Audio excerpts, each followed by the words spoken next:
Bonjour à toutes et à toutes, bienvenue sur Faire Home Couture. Alors aujourd'hui, je vais vous montrer comment remplir une canette de couture. Donc une canette, c'est ceci. C'est un petit rond qui peut être en plastique ou en métal et je vais vous montrer maintenant comment la remplir.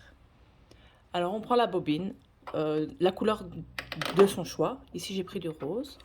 On la met dans le porte-bobine. J'ai un petit embout que je remplace, enfin que je mets, afin que quand je vais appuyer sur la pédale et que le fil va se dérouler de la bobine, elle ne s'échappe pas. Alors ici, j'ai un petit crochet. Je le fais passer par ce petit crochet. Une fois que j'ai passé par ce petit crochet, je vois ici, il y a une petite vis et je vois un symbole qui me dit de tourner comme ça. Donc, je tourne autour. Hop, voilà. Et j'arrive ici. Alors ici, je dois, dans ma canette, je ne sais pas si vous voyez à la caméra, mais il y a un petit trou ici. Je dois faire passer mon fil dans ce petit trou.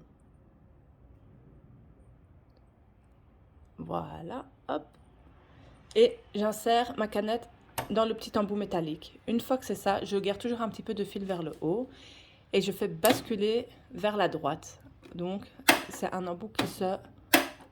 Voilà, pour remplir, ça doit être sur la droite. Une fois que donc j'ai placé ma bobine, j'ai fait le chemin pour la bobine avec le fil, je tiens le fil vers le haut et j'appuie sur la pédale en même temps et je remplis ma canette.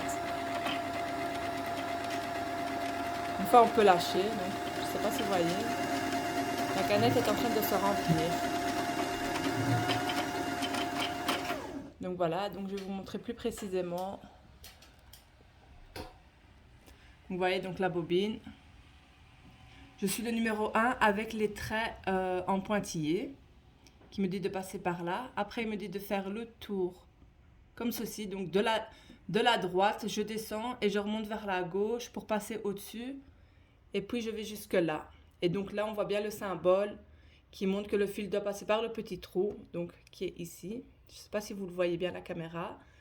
On n'oublie pas de basculer sur la droite et ensuite on appuie sur la pédale et ça remplit notre canette. Une fois qu'on a terminé, hop, et voilà, et on vient couper au ciseau. Et on a notre canette remplie. Bon, c'est un exemple, donc je ne l'ai pas rempli à fond, mais on peut remplir beaucoup plus, hein. Donc voilà, j'espère que ça vous a plu et que ça vous a aidé.